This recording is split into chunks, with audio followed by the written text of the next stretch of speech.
श्री स्वामी समर्थ. नमस्कार. तुमच्या सर्वांचे माझ्या यूट्यूब चॅनलमध्ये खूप खूप स्वागत.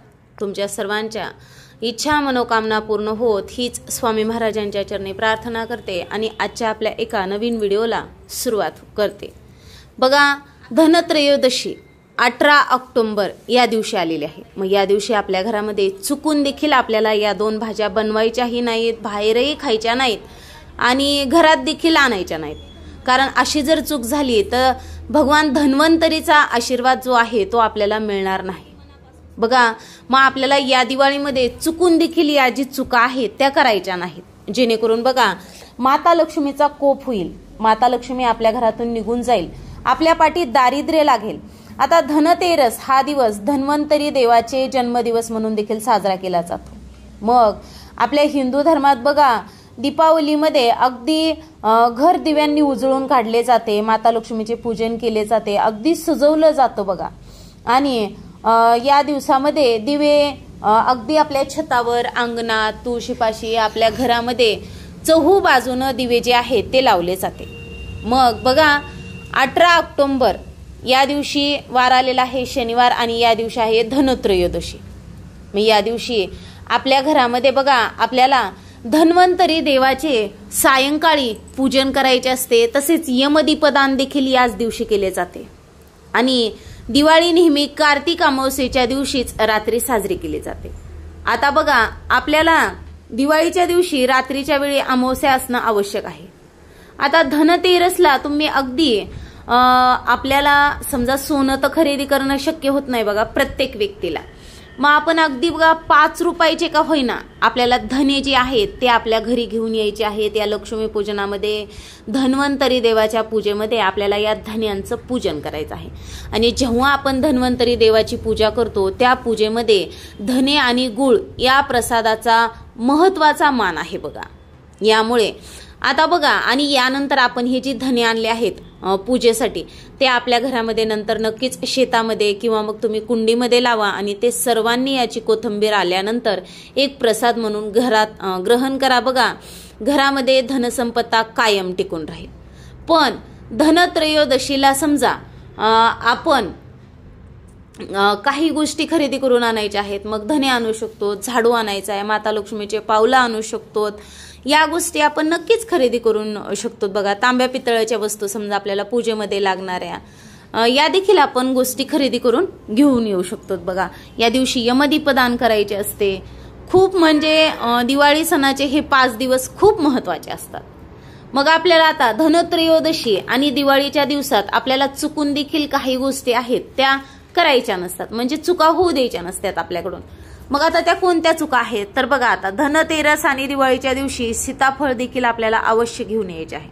भगवान धन्वंतरीला 5 प्रकारची फळं अर्पण केली जातात. आता त्यानुसार फळं तुम्ही आणू शकतात. पण सफरचंद, सीताफळ, केळी, पेरू या प्रकारची फळं जरूर असावेत आणि त्यामध्ये महत्वाचं म्हणजे धने देखील असायला पाहिजेत.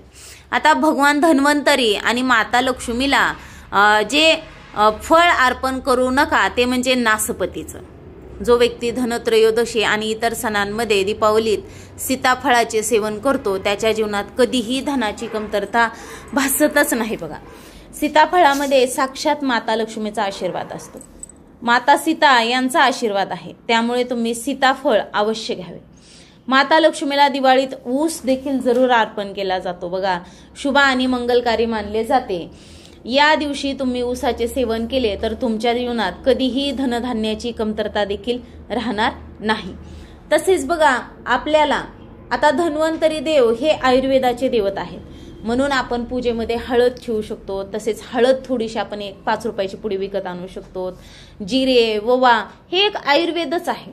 मग आपल्याला याचे देखील धनत्रयोदशी आपण धन्वंतरी देवाचे पूजन करताना आपल्याला या गोष्टींचे म्हणजे आयुर्वेदामध्ये जे वापरलं जातं आपल्याला त्याचे देखील पूजन करायचे आहे. आता धनत्रयोदशी आणि दीपावलीच्या दिवशी आपल्याला आपल्या घरामध्ये चुकून देखील काही भाज्या आहेत त्या बनवायच्या नाहीत, जेणेकरून मी तुम्हाला म्हटलं आपल्याला म्हणजे कुटुंबाला काही दोष लागतील आणि त्याचे परिणाम पूर्णच कुटुंबाला भोगावे लागतात. म्हणून आपल्याला या गोष्टींची काळजी घ्यायची आहे बघा. नियमानं शास्त्राला धरून कोणतीही पूजा करा, कोणत्याही सेवा करा, त्याचं फळ 1000 पटीनं मिळतंच. पण कितीही समजा तुम्ही एक समजा 1000 पटीनं नियमाला धरून उपाय करा, सेवा करा आणि कुठेतरी एक जर चूक झाली तर ते सगळं म्हणजे पाण्यात वाहून जाते बघा, मातीमोल होते. म्हणून आपल्याला या गोष्टी चुकून देखील होऊ द्यायच्या नाहीत. आता धनतेरस आणि दीपावली जी म्हणजे घरात आपण साजरी केली जातो. तर आता सगळ्यात म्हणजे बघा आपल्याला काय करायचं आहे, कोणत्याही व्यक्तीनं असं जे मी तुम्हाला म्हटलं त्या भाज्या असो ते अन्न असो खायचं नाही, कारण भगवान धन्वंतरी आणि माता लक्ष्मीची पूजा केली जाते. या दिवशी जो कोणी समजा तामसिक अन्नामध्ये मोडणारा सगळ्यात महत्वाचा पदार्थ अगदी प्रत्येकाला लक्षात येतो बघा. या दिवाळीच्या 5 दिवसामध्ये बाहेर जाऊन देखील मांसाहार करायचा नाही, तसेच घरामध्ये देखील बाहेरून मांसाहार करून यायचा नाही. अगदी आपल्या कुटुंबातील सदस्यांना विनंती करा, कारण की माता लक्ष्मीचा हा खूप मोठा म्हणजे उत्सव सण आहे आणि आपल्याला माता लक्ष्मीला नक्कीच प्रसन्न करून घ्यायचं आहे. आपल्या कुटुंबावरती माता लक्ष्मीचा कृपा आशीर्वाद हा आपल्याला मिळवायचा आहे. मग आता ते झालं तर मग तामसिक अन्नामध्ये मोडणारं मांसाहार आहे. तसेच बघा कांदा लसूण, जो कोणी कांदा लसूण खातो त्यावर राहू आणि केतूचा वास असतो. भगवान शनिदेव नाराज होतात. जर राहू केतू घरात राहत असतील तर देवी लक्ष्मी आणि भगवान धन्वंतरीचा आशीर्वाद तुम्हाला कधीच मिळणार नाही. या गोष्टी तुम्ही नक्कीच लक्षात असू द्या.